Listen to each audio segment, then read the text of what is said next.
One language, many cultures. Please join us in welcoming Helen Doron! This is a very special occasion. It was instigated and inspired by Anne Gordon. Anne was adamant that after 25 years we have a special story to tell, and it should be used as a time for us to join together in celebration, motivation, and inspiration. I myself, believe it or not, am not much of an occasions person. I like to keep a low profile and just keep getting on with it. But this isn't just a story about me. This is a story of a group of people who came together to promote something revolutionary that could change the lives of children and families. This is a celebration of every teacher and every franchisee in this hall, especially those of you who've been with me over many years. This is about us, and it's well worth celebrating. My talk today is a different look at the way Helen Doron Early English started, where it is, and where it's going. It involves a short review of events and goes on to examine our moral role as effective teachers of English in today's world.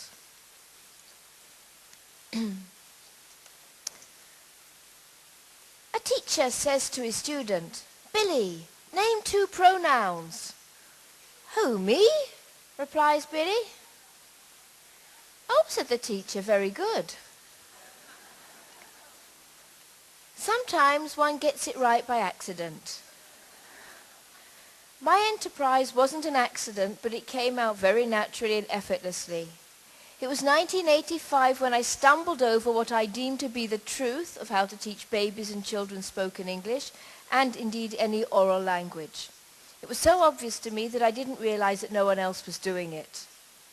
It all started when I took Ella, 4 years old, to Suzuki violin classes, December 1984.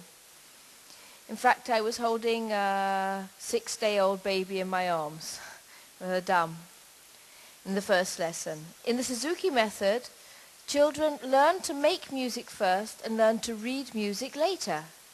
From Dr. Suzuki's perspective, what had gone wrong with traditional music teaching methods was that they forced children to read notes. Notes aren't music, he insisted. It would be like forcing a child to read a book before he's allowed to speak. For me, this was a revelation. I thought, if there's a mother tongue way to teach music, why don't we have a mother tongue way to teach language? If Suzuki is teaching the language of music, why aren't we teaching the music of language? The idea was intensely exciting, particularly as my BA had included a course in this specialty area of child language acquisition. Acquisition, not learning, acquisition. I had enjoyed this course very much. I hadn't realized at the time that it held the key to my future business.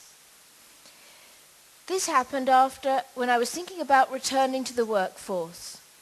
After being a full-time mother for over 5 years, I was looking for a career or business that interested me.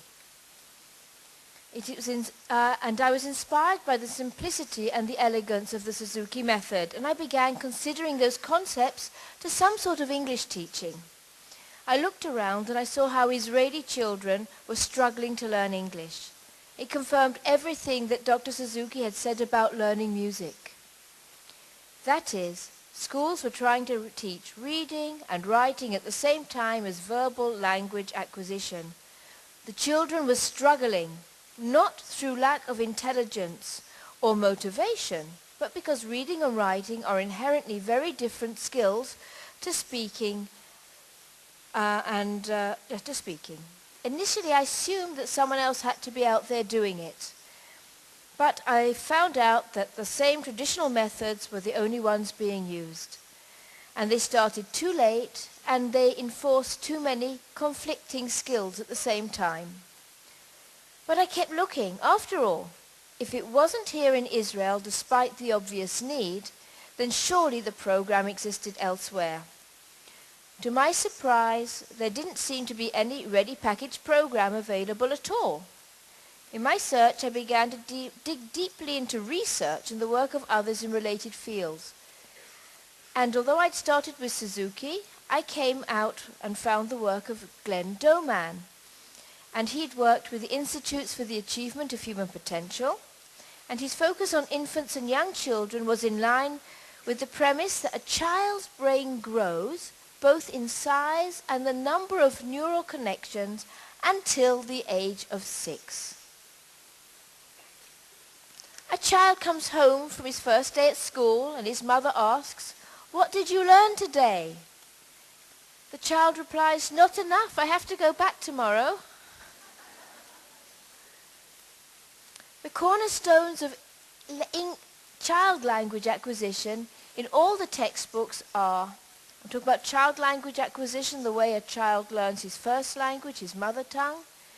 They say there, early learning, they have to learn. If a child doesn't learn his mother tongue by the age of 6, he will never learn it properly. Repeated hearing and positive reinforcement. Teaching early, after the age of 7, a child will not know his mother tongue.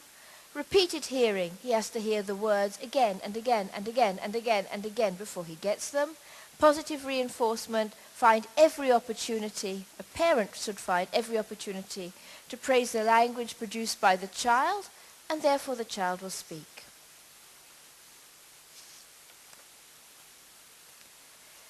Emphasizing the importance of a good vocabulary, the teacher told her young charges, "Use a word 10 times and it will be yours forever." From somewhere at the back of the room came a small male voice chanting, "Amanda, Amanda, Amanda, Amanda, Amanda, Amanda, Amanda, Amanda, Amanda." I don't know if you got her. I started by working with small groups of children aged 1 to 6 years old. This is the age I wanted to study, and study it I did, indeed. As the brain grows to the age of 6 or 7, research indicated that we were increasing the child's overall abilities to life by learning the extra language at the time when the brain's neurological connections were being made. This excited me. I advertised myself as the teacher when I think of the confidence I had to do so. The first groups were in Carmiel and Yaad, a tiny village near Carmiel. I couldn't find any more students to teach. That was it, 3 groups. That's all the people that were willing to come forward.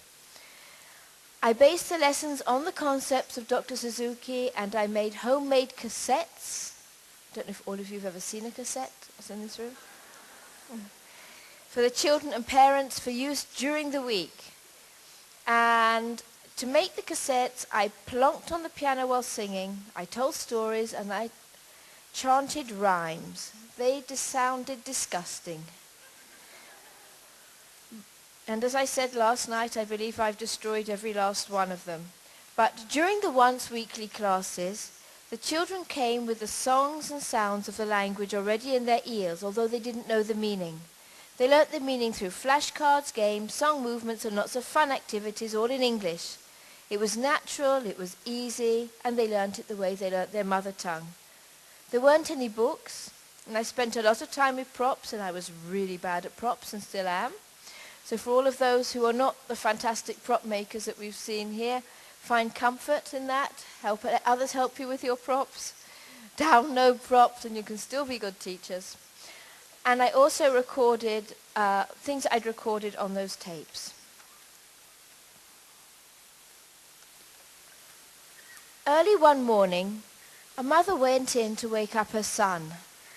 "Wake up, son, it's time to go to school." "But Mom, I don't want to go." "Give me 2 reasons why you don't want to go." "Well, the kids hate me for one, and the teachers hate me too." "Well, that's no reason not to go to school. Come on now and get ready." "Give me 2 reasons why I should go to school." "Well, for one, you're 52 years old, and for the other, you're the principal."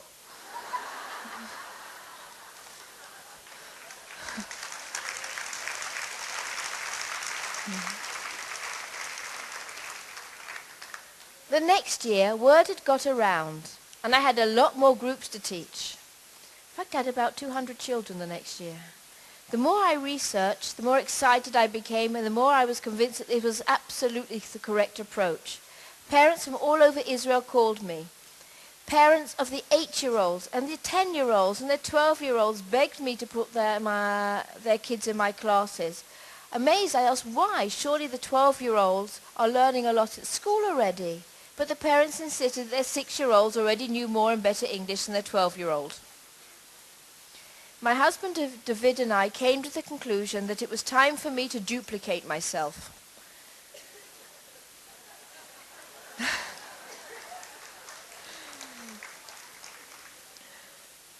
Yeah, in fact, I think whoever's taken over has upgraded.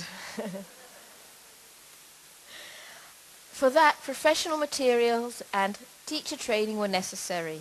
Yet people kept telling me that before I poured my life savings into creating the first learning set, I should do market research to see if parents would buy into such a concept. I replied that the market research was useless as parents needed to be explained why this was essential. They didn't know yet. Clearly we had to create the market. It seemed so obvious to me, and I was amazed by the amount of resistance I encountered. I was told repeatedly you can't teach it to young children, or if you could, people wouldn't want it.